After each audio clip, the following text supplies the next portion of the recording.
Hello everyone. Today we will see some of the important fact that has been today table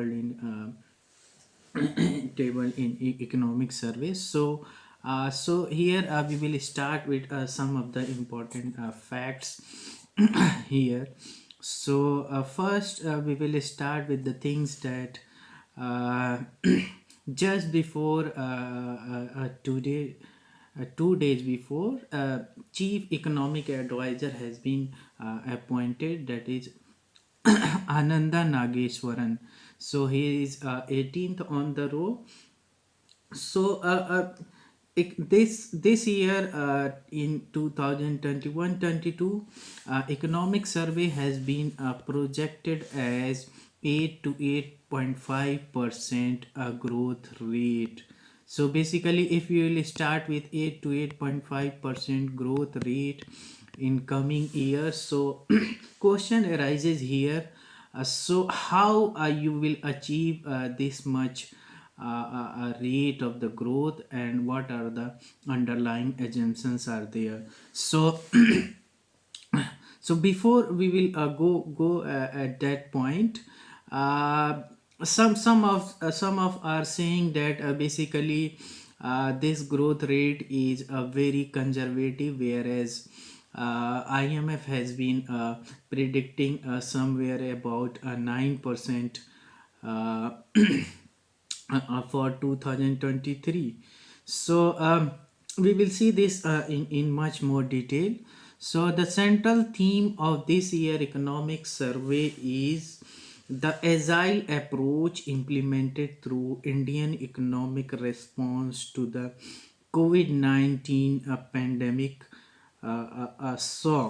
So basically, this is about so here agile approach means how things are you a response within a short term duration of the time. So here short term policy response is possible because of the you can say allowing some real time data into the check. So for example, information like GST collection, digital payments, or some of the internal external trades.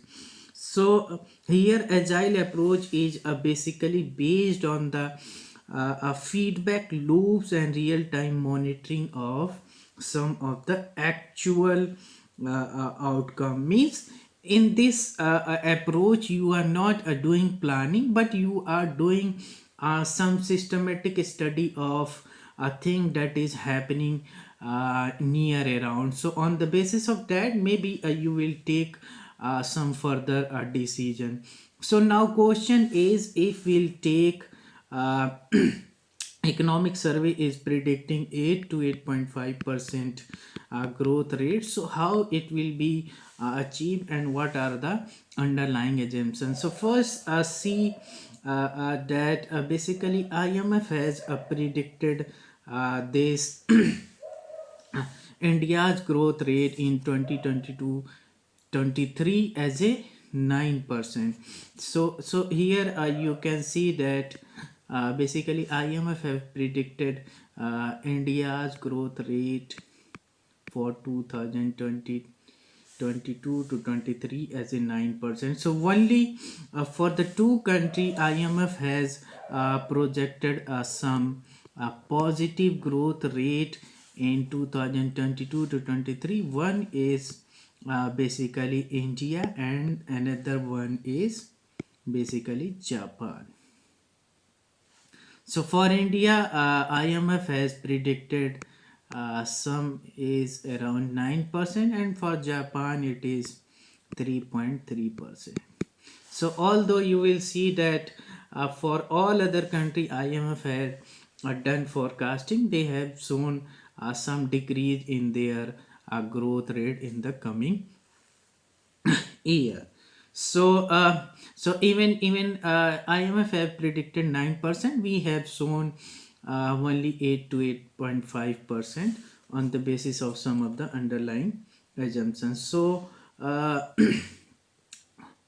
Okay, so from this data you can see that how some of the sector in Indian economy has basically recovered at, at with the level of pre-pandemic time. So here you can see that basically agriculture and allied sector has not been more impacted during the time of the pandemic. So here you will see that it has been already at a recovered rate, and its percentage is all over 4.3% to 3.6, and then 3.9% has been estimated for this year. So in this overall this data, you will see that basically two sector has been not recovered at the pre-pandemic level. One is services, that is 99.2, and another is, so in these services you will find out basically trade, hotel, transport, communication and services has been more impacted even within this year. So a services sector has to be reach at the pre-pandemic level, although you will find out that agriculture, allied industries and even construction has been reached to the pre-pandemic level. Now, see this in the terms of the consumption and the fixed factor for capital formation. So, you will see that basically our consumption has been not recovered at the level of pre-pandemic phase. So, here total consumption is about to reach at a pre-pandemic level. So 99.2% has been there. So in that you will see that basically government consumption has been achieved, but private consumption has to be still pick up to the level. So although you will see that in gross fixed capital formation we have seen negative growth during the period of the 2020 to 21. So even export, import and gross fixed capital formation had shown a negative growth during the period of 2021. But this time we about to I, about to a more than that pre-pandemic level.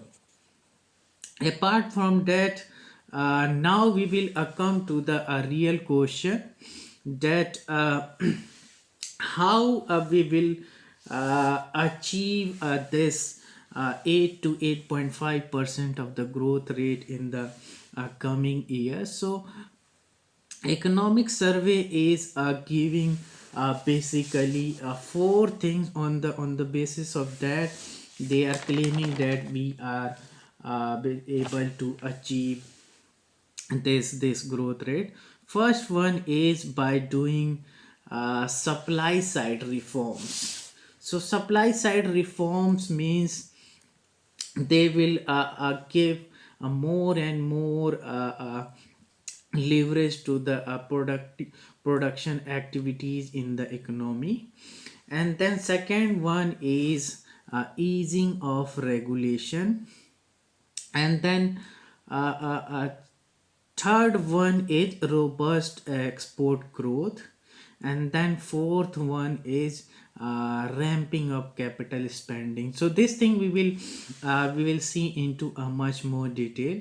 So next one is uh, they have given that we will achieve this thing with the help of these four things, but we had a certain uh, assumptions also. So if this thing will be there, we will easily able to achieve this much growth rate. Otherwise there will be more and more problem. So First thing is, if there will be a no economic disruption over a coming year, so disruption in the form of there will be no pandemic, year will be a normal. So and then a no withdrawal of global liquidity. So what we have seen at the time of pandemic, that basically those who have invested, those foreign investor, those who have invested in India, they have withdrawn their liquidity from India. One assumption they have also uh, made, that oil prices will be a US dollar in between 70 to 75. But right now, what we see, that our oil prices is basically a US dollar 90 per barrel.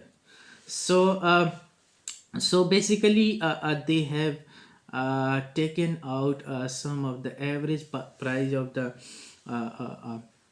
oil into the market. So if this thing will be more than a 90, so there will be some adjustment in the growth rate. And then a monsoon will be a normal, and then a no global supply chain disruption will be there. And the last one will be, so from the last 2 or 3 year, although in this year also we have seen that there has been a huge increase in the initial public offering. So if this situation will be remain this year, so we will be easily able to achieve a growth rate of 8 to 8.5%. So this thing we will see into a much more detail. So basically all these four part as well as assumptions also. So supply chain disruption means, like in the last year they have mentioned that uh,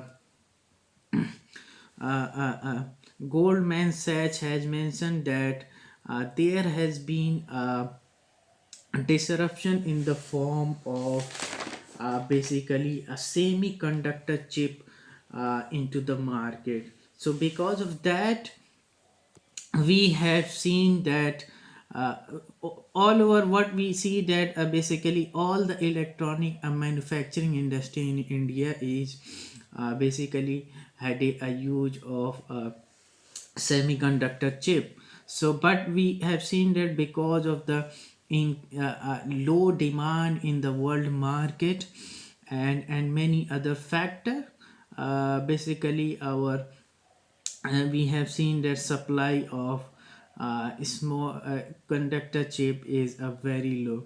So because of that, we have seen spillover effect in 169 uh, industries in India.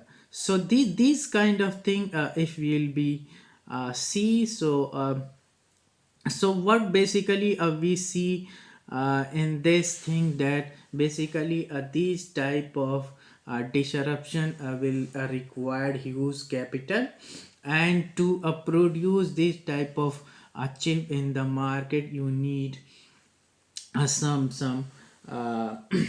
time. So and then it will be cannot recover instantly, so it will take a time. So your recovery will be in this section will be slow. So that's why they have taken into assumption that there will be a no uh, global supply chain disruption will be there. So we have seen already in assumptions. Now we will see. Okay, so this thing we have talked about upcoming years, but this year NSSO is expected to record a growth of 9.2%, whereas it has been projected by RBI as 9.5%. Now come to the part of the state of the economy of the Indian economy. So here we will see that India has a fiscal space to ramp up capex.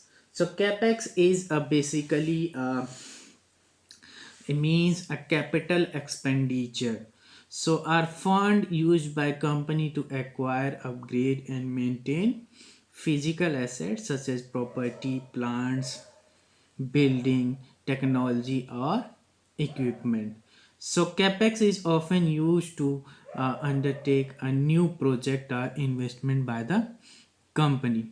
So this thing will be basically what we see that supply side reform means giving more and more coverage to the industrial sector. By so they have also mentioned that we have kept our repo rate as a very low, that is equal to 4%. So this thing basically a boost of capital expenditure in an economy.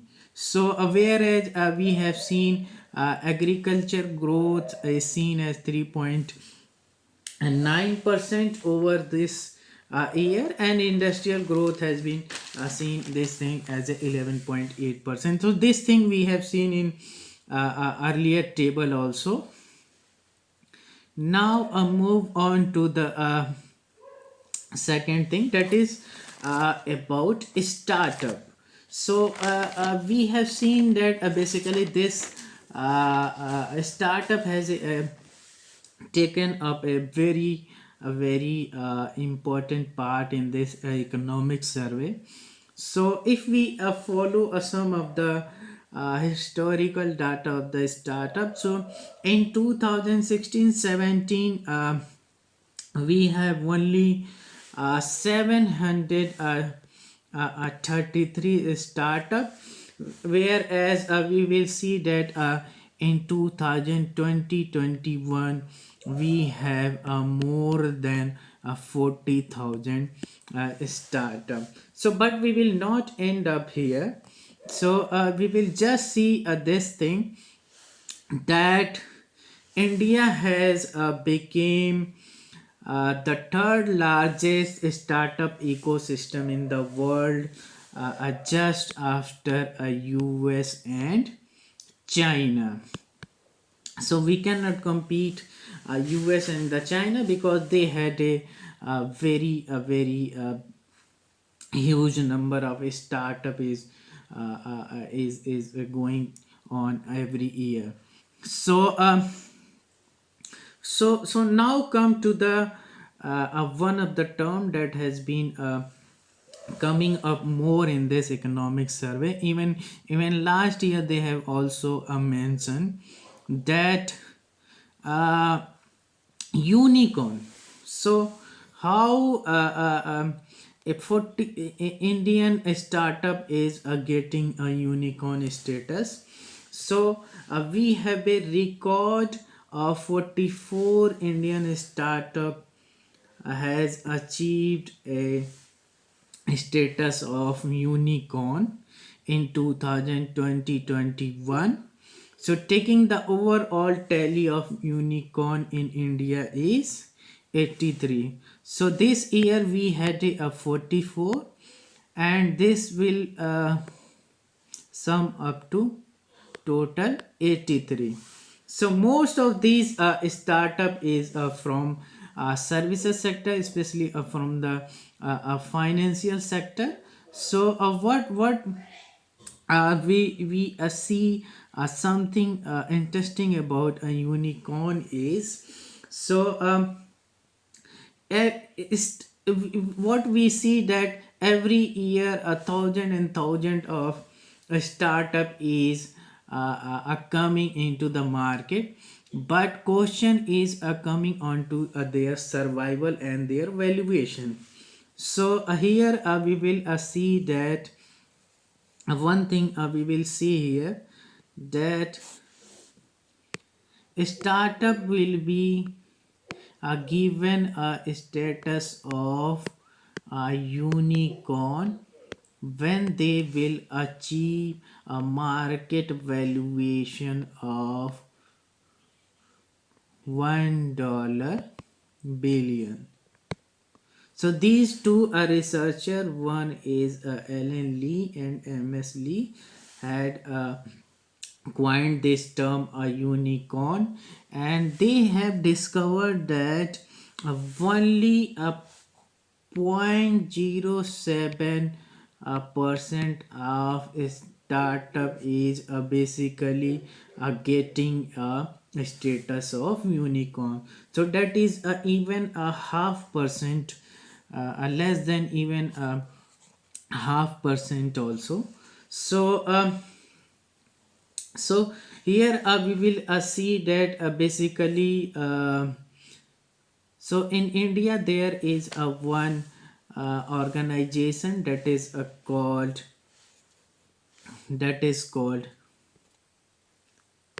a startup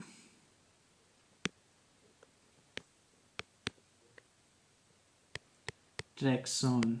So they keep watch on the startup in India, and they also evaluate whether this thing is coming into a unicorn or not. So if we'll see a number of a startup number of unicorn all over the world. So US had a more number of a unicorn, that is 402. So with the end of August 2021 they had 402, and China had a 158, and India had we already know on the basis of this economic survey 83. So although you will see that basically this data of US and China is of August 2000 uh, 2021, maybe this thing will go more higher in January 2022. And the fourth one is UK. So you have to only remember the numbering. So first one is USA, second one is China, and the third one is India, and the fourth one is UK. So most of the startup in India is basically into the services sector, that is even financial sector also. So even some of the startup has been last year has been involved in space sector as well. So this is all about startup in India. So in economic survey they have also shown some geospatial spatial map, where they have shown that before 4 or 5 years there has been no cluster of startup, whereas now we can see some of the cluster to the map in Delhi, Hyderabad, Chennai, as well as in Kolkata. So now we will move on to some of the macroeconomic indicator over a period of the time. So impact of the second wave of COVID-19 on GST collection was much more muted as compared to the first wave. So economic survey is giving one info is that basically we are able to recover from the as a point of GST collection in the second wave. So this thing we already know about Indian agricultural export, that it's continue to do well in 2021-22. So we have seen a tremendous increase in the export of agricultural and allied product. So here we will see that basically it has been grew by 23.2% during April to November 2021. So here we are surpassing the pre-pandemic level. So whereas uh, what we see with the respect of gross fixed capital formation, that we have seen through table also, that it shows a strong growth of 15% in 2021-22. So why this is happening? So government is basically is giving some of the benefit throughout the year. One is about easing of regulation, and they are also mentioning that we are working more on the credit disbursal to the private entity. So our investment to a GDP ratio has been highest in 2021-22, that is 29.6% in the last year. So this we have already seen from the table that basically industry is expected to grow 11.8% in 22 21 to 22. So now we will move on to some of the part of the industrial production. So last year we have seen that basically we are going through some of the negative growth in the during the period of the April to November, but this year we are able to recover from that situation. So 17.4% has been will be growth will be registered this year. Okay. So in agriculture they have also mentioned some of the thing that has to be see. So they have also suggesting that encouragement should be done in the field where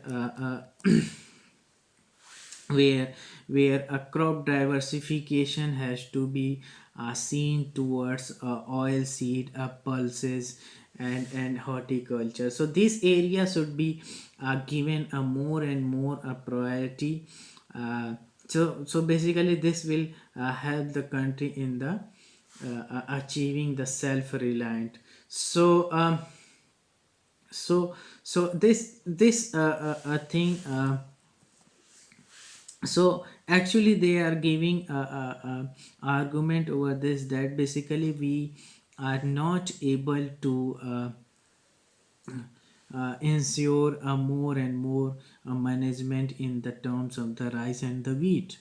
So whereas we will assist the farmers so that they will help in reducing import dependence. So this thing will be basically done on the basis of on the basis of basically these three things. So we have to work on the areas expansion of the pulses and oil seeds, and then we have to provide high yielding varieties of seeds for the oil seed and the pulses. So basically more and more research will be devoted to this field, and a proper MSP, minimum support price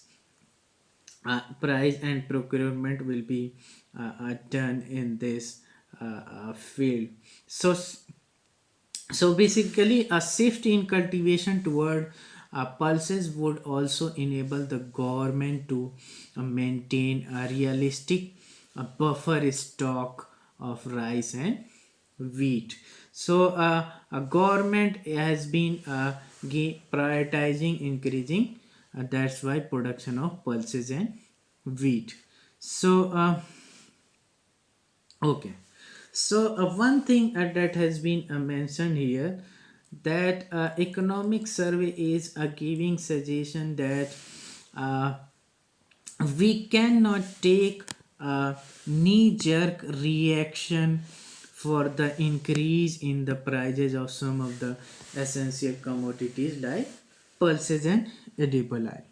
So for we cannot do some of the a quick revision in the terms of tariff and import duties. So why we are not have to do this thing? So because this thing will give a wrong signal to domestic producer and create an environment of uncertainty. So economic survey is basically talking about protecting our domestic producer.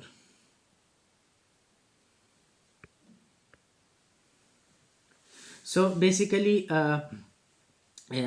this pulses and edible oil has been imported from some of the country like Myanmar and pulses from Mozambique. So because of the increase in the energy prices there and increase in the some input costs, we have seen a surge in the prices of import products.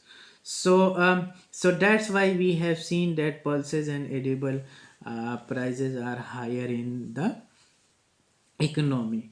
So basically, for example, if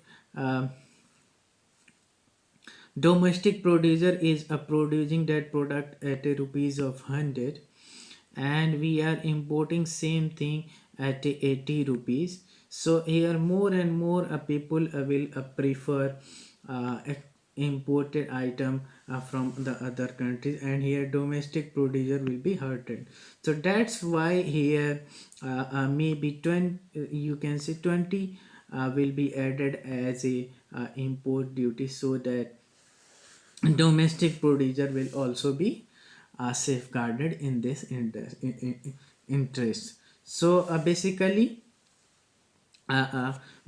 economic survey is arguing on this thing, that basically we are protecting our domestic producer, and we are, and we have doing our best in this sector with the other country also, where or that both the country will also be benefited and our domestic producer will also be benefited. So next important thing that economic survey is also saying that we have to place that vaccination in macroeconomic indicator. So why they are saying? They are saying because they are saying that this vaccination is merely is one of the option where we can open up our economy. So like some of the services where a physical contact is required cannot be possible without driving more and more vaccination over the country. So they have given us some of the data, although it's not important to remember that data.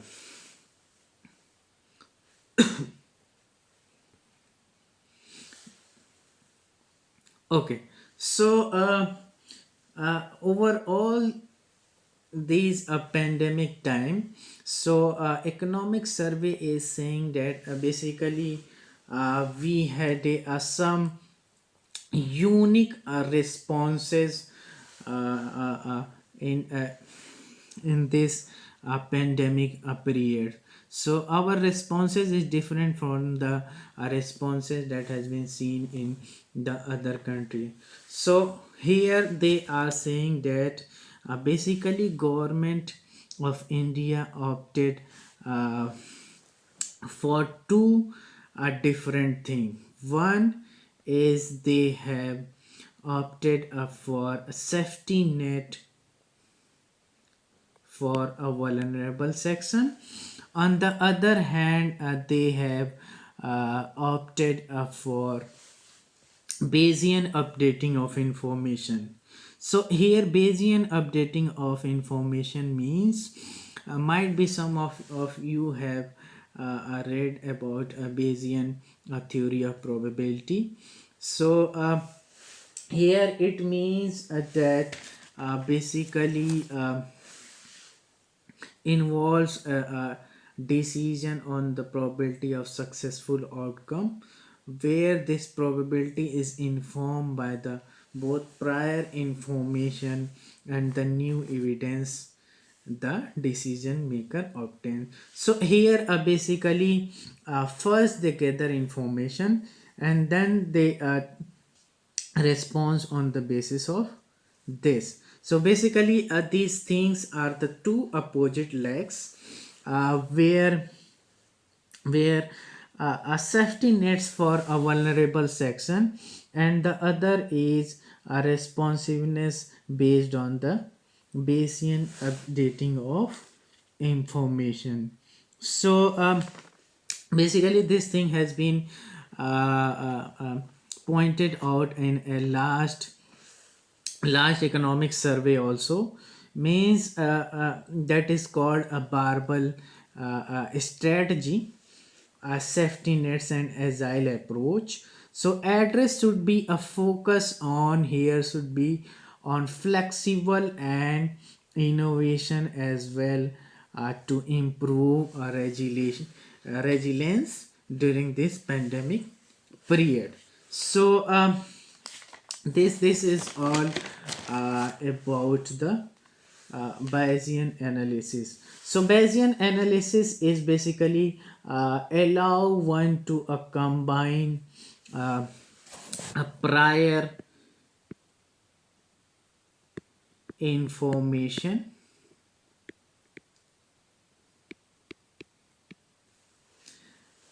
about the population parameters.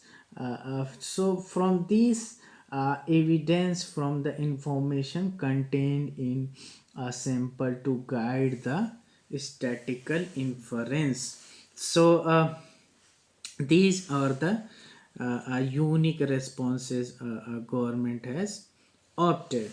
So another distinguished feature of India responses has been seen on the emphasis of supply side reforms.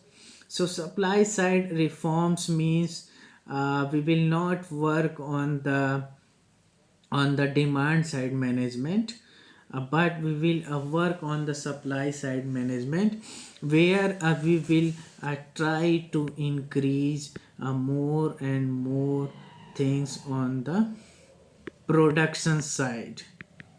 So here we have to look the things on the basis of production side. So here deregulation of some of the numerous sectors, simplification of the process, uh, removal of legacy issues like retrospective tax, privatization, production linked incentive is also given, where a domestic producer, if they are working over decreasing the dependence of on import.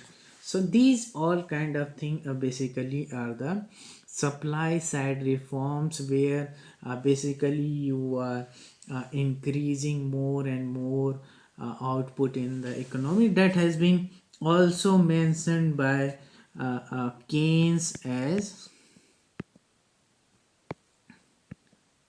animal spirit.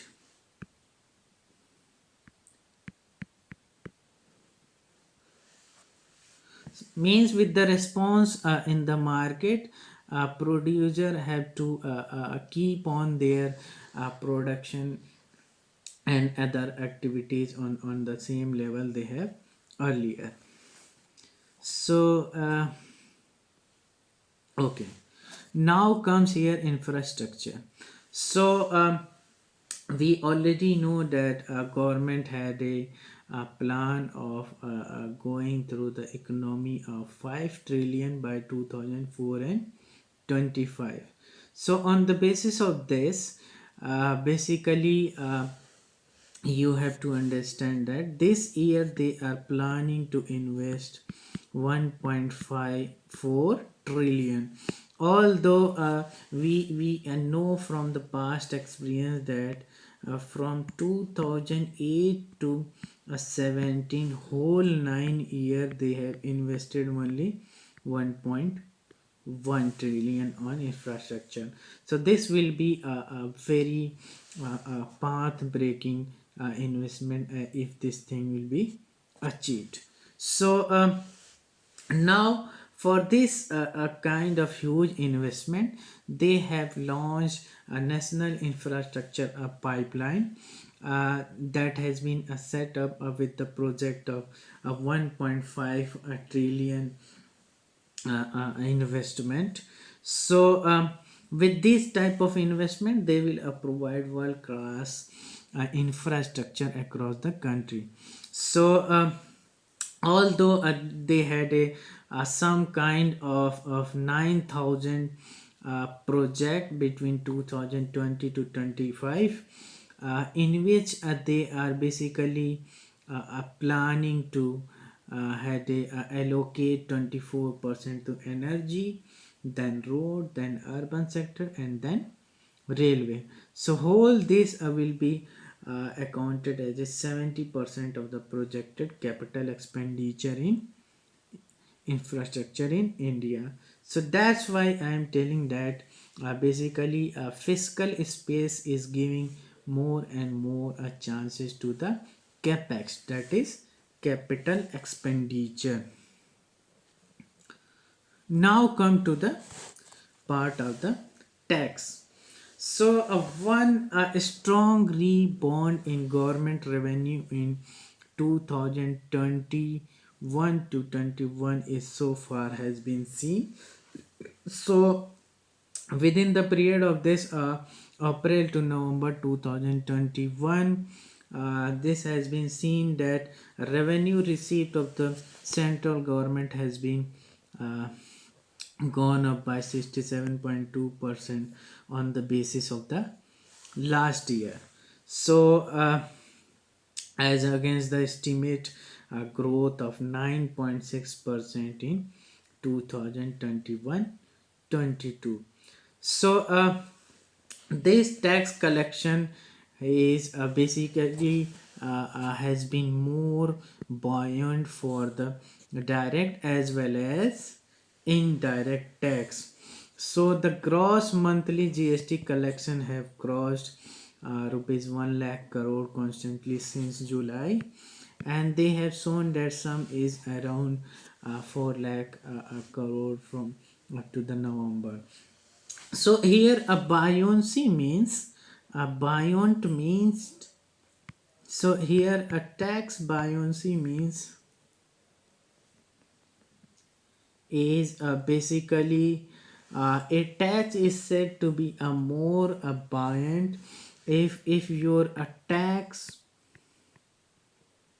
revenue is increasing more than the proportional rise in the output or national income. So here your tax revenue is increasing at a more rate than the output or the national income after the pandemic period. So that's why economic survey is saying that tax is showing a more buoyancy. Now okay, now come to the part of the inflation. So what we have seen in this 2021 that wholesale price is index is continue to surge uh, over a period of the time. So India need to be a wary of imported inflation. So this WPI is because of imported inflation. So they are saying that uh, although we see that CPI is within the range of a tolerance. So we know that a monetary policy committee has at a accepted rate of inflation, that is 4% plus minus 2, that is 2 to a 6% level is accepted. So our consumer price index is a 5.6%. So this is within the targeted tolerance band. So but here we see that basically wholesale price index is increasing more and more over a period of the time. So economic survey is saying that this is happening because of uh, some of the thing we are importing. So that is because of also an increase in the energy prices, or some of the raw material has been prices and also be increases. So we have seen that in between in 2021 conductor chip price has been increased, and our freight prices has been increased 2 or 3 times. So high WPI inflation is, they are saying that partially due to because of base effect, and second this is because of imported inflation, especially because of increase in the prices of global energy. So impact of surging inflation, particularly in the US, where it has risen to its highest since 1982. So they are arguing that basically this imported inflation is because of inflation in the US.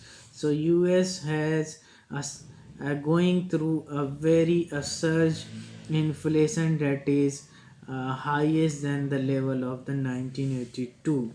So because of a connectivity of the economy of the US and other country, we are also seeing inflation that is imported from US.